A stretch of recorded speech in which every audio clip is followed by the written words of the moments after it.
You do not have to listen to us. Just read the Quran and read the Seerah.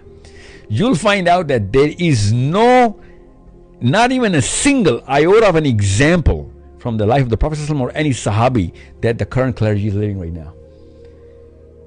And every single Sahabi was moving towards growing the network, gaining the power, and making sure that going towards every part of the world, trying to save every single bits of humanity and saving the oppressed by the oppressor.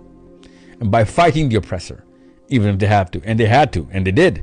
And we're actually the exact opposite. Palestine is a symptom of this very disease.